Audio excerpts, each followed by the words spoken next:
On this Action Timelines, we're talking about the Black Private Dick who's a sex machine to all the chicks. That's right.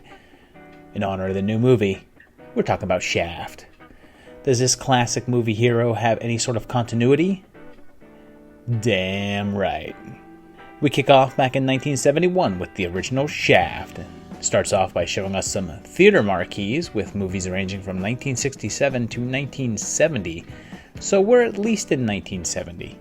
And that should give you an idea of how long movies stayed in theaters back then before there was a home release aftermarket. That theme song kicks in and we meet John Shaft, who is apparently a bad mother. Shut your mouth. I'm just talking about Shaft. He's a private detective and he passes this newsstand with a February 1971 issue of Playboy and a January 1971 issue of Essence, so we're definitely in real-time 71 here. And we meet Lieutenant Vic and Bumpy, the local crime boss. There's a big old calendar in the back letting us know that it is indeed 1971 as Bumpy hires John to rescue his kidnapped daughter. Shaft starts working the angles. And the ladies. There's some shootouts and we find out that someone's trying to start a race war by involving some mafioso. He gets groped by a bartender. Ooh, cheeky. And later, in a police station, we see the date is actually January 29th. Shaft manages to find Bumpy's daughter, and there's gunfire that gets him shot and wounded. He recovers and finds out where they're hiding her again, and they organize a full-on raid, posing as hotel workers and manage to get her out, and Shaft tells off Vic and walks away triumphant. Well, that film was a massive smash hit, so a mere 1 year later we saw 1972's Shaft's Big Score, and John's back, still big with the ladies. When his business partner is blown up, he tries to figure out who's responsible. Captain Bullen brings Shaft in and he figures that Bumpy had something to do with it and has Shaft put the word on the street, which upsets the mob boss, who I guess plays the clarinet like all the time. Johnny makes a deal with the mob to help locate his missing money while Shaft bangs his lady friend, and then of course there's some gunplay. Johnny then makes the same deal with Bumpy, and then Shaft makes the boss mad when he breaks his clarinet. Tensions rise among the groups, and eventually they find the money and Johnny gets killed, and Shaft shows up with a machine gun and takes down Muscola, causing a chase where the boss gets blown up, and a dummy falling down. And then Shaft takes out a whole helicopter and manages to get the money and get away clean.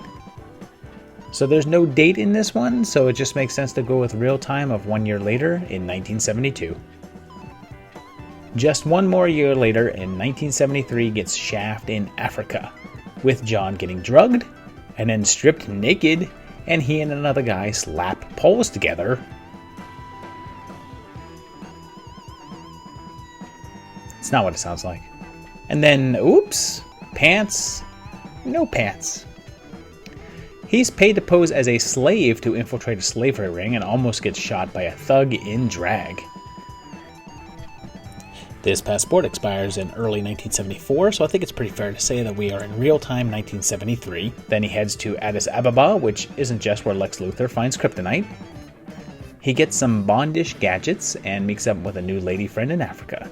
And luckily, there's this hut right here for them to get freaky in. Shaft goes full John Wick when someone kills a dog and says, "No ride, camel. Ride ass." He's undercover and boards a slave ship and gets close to the boss's lady, but unfortunately doesn't see this extremely hidden secret recording device. She gets shafted twice, and John ends up in Paris. And pretty soon, all hell is breaking loose. Shaft goes to get revenge, getting into gunfights with a final face-off, leaving Amalfi drowned and Shaft victorious. There was also a rather short-lived Shaft TV series that ran from 1973 to 74, also featuring Richard Roundtree. They tried to make it more of a standard detective show and was very poorly received, causing it to be cancelled after just 7 episodes, with Richard Roundtree apparently hating the show. The Waka Chicka went quiet for close to 20 years until 2000 saw John Singleton bringing the character back in the new simply titled Shaft, featuring the original theme song and Samuel L. Jackson taking the role. Seeing as how it keeps the same title as the first, you would assume that this would be a remake, but no, it's in continuity. It kicks off around Christmas. Did Shane Black do this? And we meet John Shaft, NYPD detective, investigating a murder, and questions John Connor Wayne and the United States of Terra. Flashbacks reveal the victim as that guy with the zombie baby, and a quick cameo by Betty Brant. John gets fired, and Diana's ID was issued in '97, so we're at least past that.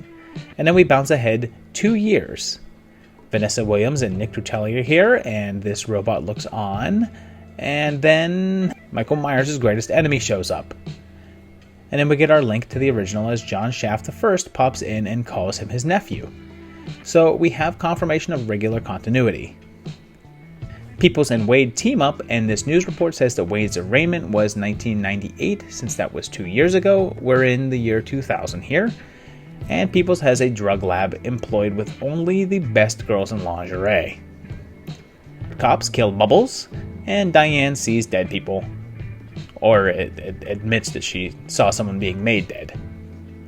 Pretty soon it's all-out war with double-crossing, and a final face-off with Shaft taking out Peoples, and Wade gets killed before his trial, and Shafts 1 and 2 go into business together as detectives.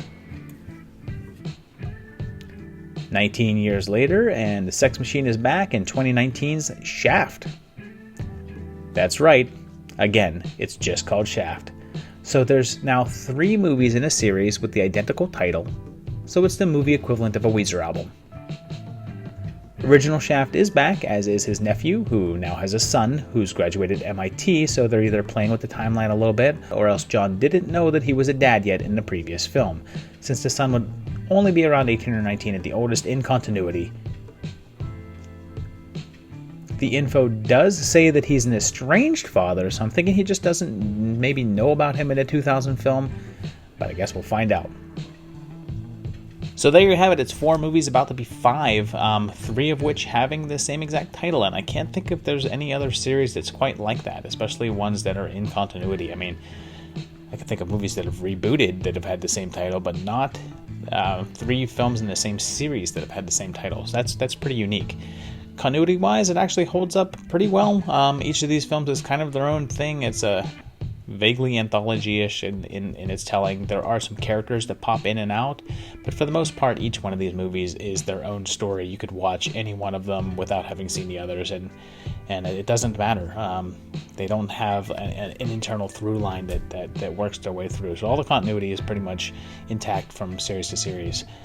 These were fun. I enjoyed watching them. None of them were great. They were all really, really good to watch. The original Shaft is, I think, probably the best one of the lot. The Samuel L. Jackson one was pretty entertaining. Most of them were pretty fun. They're a good watch, and pretty darn enjoyable, and great music, and especially if you love the 70s funk and the great Isaac Hayes song. Classic, of course, can't go wrong there. But that's about it for this video. Hope you enjoyed it. Hope you see the new Shaft movie and see how that one works out with this timeline. And let me know what you thought of this one down below and what other action timelines you want to see. Got some good stuff coming up for you guys. So please make sure that you share this video out, like, subscribe, do all that good stuff. Check out the Patreon page over here as well too, and thank you to my patrons. These guys support the videos. You can as well too by going to patreon.com/movietimelines and helping support the channel. And until then, I'll see you in a little while with another great video. Thanks guys, bye.